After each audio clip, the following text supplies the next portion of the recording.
welcome back to another episode of True Crime Break. In this episode, I'm going to be discussing the short and tragic life of June Mack, a small town girl from Louisiana who had big dreams of making it to Hollywood to become an actress. And she actually did make it to Hollywood, but that's sadly where she would meet her tragic demise. So let's just go ahead and get into it. So June was born as June Cassandra Minscher in 1955 in Louisiana. Both of her parents were poor. They were sharecroppers and they had 8 children. So in a family that big, June was often unfed, like they actually went to bed some night without food. She was often ignored and she felt unloved by her parents. So of course she spent a lot of her time daydreaming, hoping to one day make it out of Louisiana. And what she daydreamed about the most was becoming an actress. June would spend literally every free moment she got watching movies or flipping through magazines, looking at glamorous women like Dorothy Dandridge and Marilyn Monroe, and those were the women that she wanted to be like. Forget what her mama and them and everybody else was talking about, if you're lucky enough to even graduate high school at that time to go on to become a nurse. June was like, no ma'am, get somebody else to do it. I'm not trying to become no nurse. I'm not trying to dump nobody's bedpans for a living. I want to go to Hollywood. And she was determined to stop at absolutely nothing to accomplish her dream. So around about the time that June turned about 15 years old, that's when things started to kind of take a turn for her. Typically always feeling ignored by people, she hit puberty, and honey, she started to blossom, and she started to fill out her clothes a little bit more, and men and boys who typically would never give her a second glance started to notice her a lot more, and she started to notice them noticing her. Now June had taken on a job working as a waitress, but she realized that if she was really trying to make it up out of Louisiana, she was not going to get the money she needed by waiting tables. So she resorted to doing some strange things for some change, honey. A lot of the men and boys in her town were just itching to get their hands on her goodies. And as long as they were paying her, June had no problem letting them do it. And so before you knew it, she had saved up enough money to get her a one-way ticket up out of Louisiana, and straight to Hollywood she went. But now just making it to Hollywood, that's only half the battle. She had to sustain a living so that she could stay there because, staying in California ain't cheap. So she ended up getting a job working as a nurse, the very thing that she did not want to become. But working as a nurse, well, that was just her day job. June took out an ad in this kind of underground newspaper, and she put out an ad where she called herself Raven. And basically the ad was like, come and worship my body only if you're generous. Now, everybody knows that Hollywood is where everybody can go to pretend to be somebody else. And at one point, June had about 33 different aliases. Now, Hollywood was full of gentlemen callers, honey. Only the men who frequented June's bedroom were anything but gentlemen. These were dirty old men with dirty, filthy, nasty fantasies, but they also had lots of money. And June did not care what they wanted her to do as long as she was getting paid for it. If they wanted to be whipped, humiliated, spit on, you name it, she was willing to accommodate them. But, eventually that got old because she didn't come to Hollywood to be a SEX worker. No, she went there to become an actress. And she realized that if she was going to become the actress that she was dying to become, she was going to have to change some things about herself. So now, because she was doing all this undercover SEX work with all these rich, wealthy white men, she actually ran up quite a bag, okay? She ended up with $20,000. Now she went to this kind of shady back alley type person who pumped silicone into everywhere in her body that she wanted it. Okay, she got her cheeks done. She ended up getting her nose done so that she could look like other Hollywood actresses. Honey, she got her a BBL, and then she got so much silicone pumped into her chest that it ballooned out to 66 inches. Now, some of the friends she made was like, girl, you doing way too much. But to June, there was no such thing as too much. She finally looked like the women that she had grew up idolizing. In her mind, she was finally beautiful enough to, have people take notice of her. And actually, someone did take notice of her. So, a Hollywood filmmaker by the name of Russ Meyer had noticed June's ad in the newspaper, where she was doing her call girl SCX work. Well, he had noticed her ad and he thought that she would be perfect for this movie that he was making called Beneath the Valley of the Ultra Vixens. Now, don't ask me what this movie is about because I don't know, but it kind of gives the, 70s sort of black sexploitation type movies, like the Pam Grier type movies. This is what that's giving. So I mean, hey, it might actually be good. I don't know. But June was finally an actress. She had made it, okay? She made it to Hollywood like she wanted. She was on a movie like she wanted. She was on a roll. But in Hollywood, people's attention span ain't but that long. And before long, people were like, yeah, we're kind of over her. She's old news. What else you got? So she kind of started to fade to black a little bit. The money wasn't really raking in like it had been before. So once again, June, being the hustler that she was, decided, okay, it's time to move on to something else. And that is where she discovered phone SEX work. And unfortunate for June, there's also where she would meet Greg Cavalli, this white guy who called her a lot. Now, June at that time was going by the name Pam Rogers. At least that's what she told Greg her name was. Now, Greg was one of these simple type of boys who go in strip clubs and fall in love with strippers because he fell head over heels in love with June. And it was just her voice, because she's doing phone sex work. So he's not even seeing her. He fell in love with just the stuff she was saying. So she must have really been talking a good game. Maybe she was stroking his ego or whatever. But Greg decided that just talking to June on the phone was not enough for him. He wanted her. And now Greg came from a very rich, wealthy family. His family just had money on top of money. So Greg did not know or understand the meaning of the word no. What Greg wanted, he got. And what he wanted was June. So he started sending her pictures of himself. He started begging her, let me see you, let me see you. And June was like, no, keep it cute. This is just a work type relationship. Greg was not going. So he actually hired like an investigator or whatever to find out where June lived. And y'all, this man pulled up on June one night. So June is at her apartment, no doubt on the phone, working, and all of a sudden she hears a at the door. So of course she looking like, the hell? Go to the door and she peeks through the peephole and she sees Greg. So she ain't trying to open the door because first of all, she don't want him to see her because she's just at home. Y'all know sometimes when we at home, we just looking ugly. She done snatched that wig off.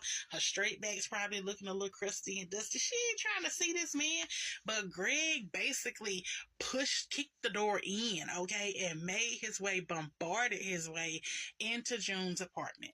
And what he saw when he got into June's apartment was not at all like what he expected to see. See, when June had placed her new newspaper ad, she had used a kind of altered, we would probably say in these days, filtered photo of herself, maybe even a younger photo of herself. Greg thought he was about to go off up in there and see a Pam Grier type woman. Instead, what he saw was June. Now, June was always a big woman. She was big, she was large, she was full of life, she was black, and he was not expecting to see what he saw. And needless to say, he was not at all amused by what he saw. Because here standing in front of him is not this slim and trim video vixen. June had ballooned up to about 65 pounds more than what she made herself out to be. Like I said, she didn't have no hair on, no makeup on. And Greg realized that he had been catfished, y'all. And y'all are just going to have to come back for part 2 of this story. Hey y'all, and welcome back to part 2 of the sad tragic life of June Mack. So now Greg is hot as fish grease. Okay, once he pulls up over to June's house and he realizes that she is not at all what she, made herself out to be, he went crazy. He exploded. Don't call me no more. Don't you ever call me again. Now, in my research that I was doing, and there's not a lot of written articles about June Mack, sadly. It's like she was just kind of forgotten about, like an afterthought. But there are other podcasters who have also covered her story. And somewhere in the research, it was suggested that maybe allegedly June might have been trans. She was a trans woman, because the level of rage that Greg went on, like, he didn't just stop at that day going off. He continued to call and harass June for days, weeks even. And I think he probably really fell in love with her. June wasn't all that in love with him. June just trying to make a buck. She's just trying to get her money. But he was not only in love with who he thought he was in love with. Now he realizes that she's this big, voluptuous black woman, and I think he still was in love with her. So Greg is like, nah, she ain't gonna get away with doing me like this, because again, Greg is rich. Greg is used to having this silver spoon in his mouth. He's used to getting his way, and he felt stupid, like his ego was bruised. He felt like she had made a fool out of him. So he actually hired these two thugs to go over to June's house and deliver her a beatdown, courtesy of Greg. Now, at the time that these two thugs rolled up over to June's house, she was introducing a client. She had a man over, and it said that the thugs beat both her and the guy up, and basically was like, this for Greg, this for making a fool out of him.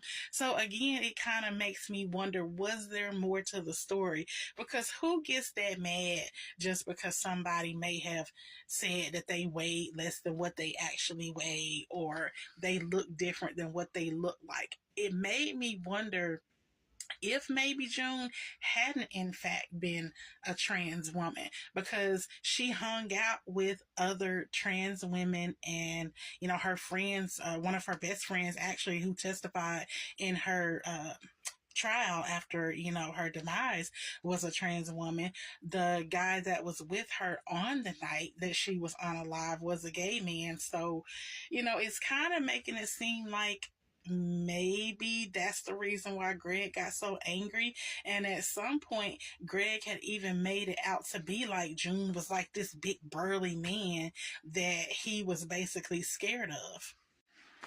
So now Greg continues to harass June, day after day after day. And finally, she got sick of it. And June was like, okay, you want to play? Let's play. I'll play with you. So she started basically harassing Greg back. She started calling him, leaving nasty messages. She called his parents, his grandma, everybody.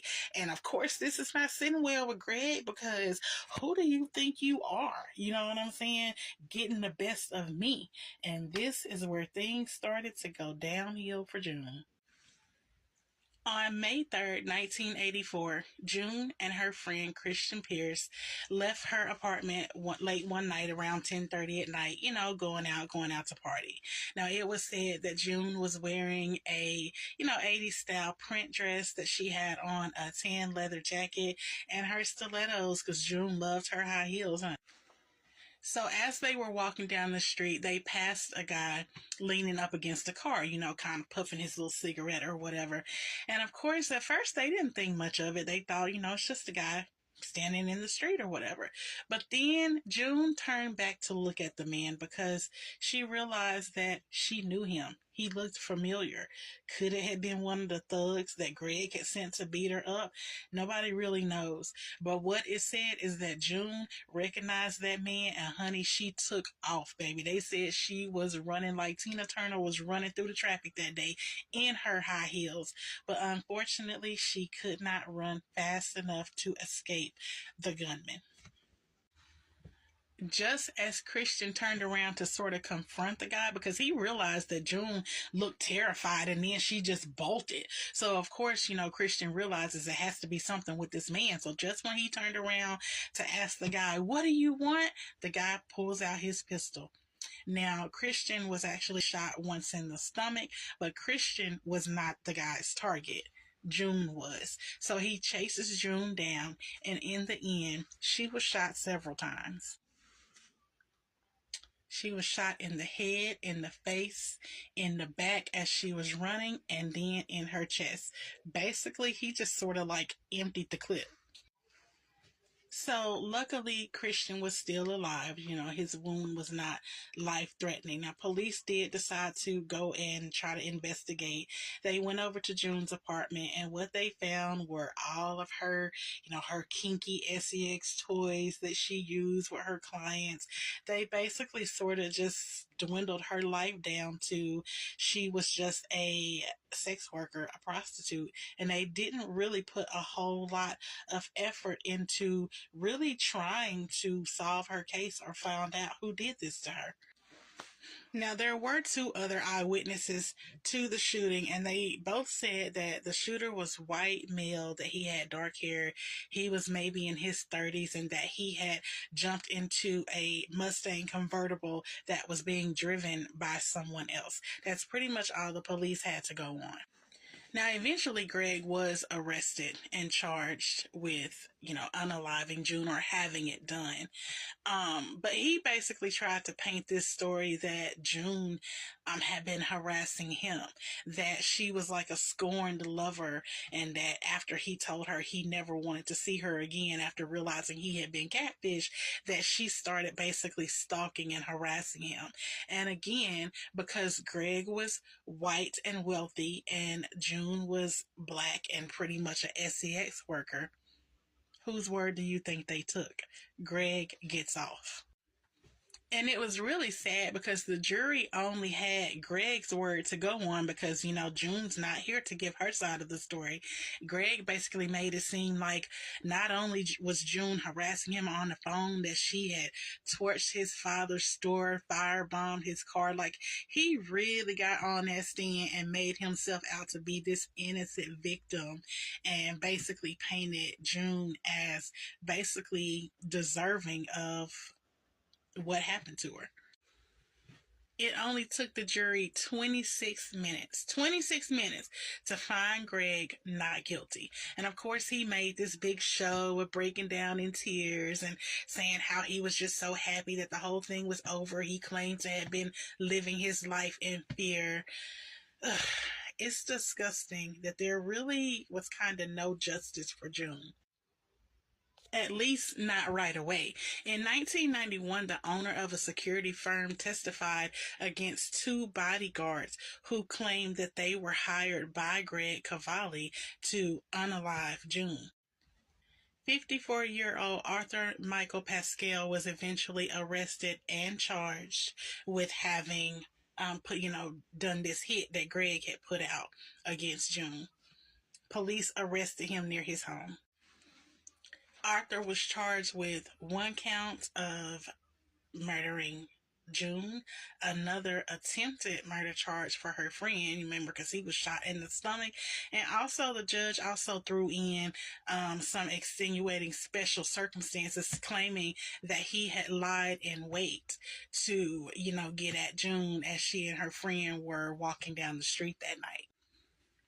So eventually, somebody ended up going to jail, just not Greg. He had gotten off and was protected by the double jeopardy clause.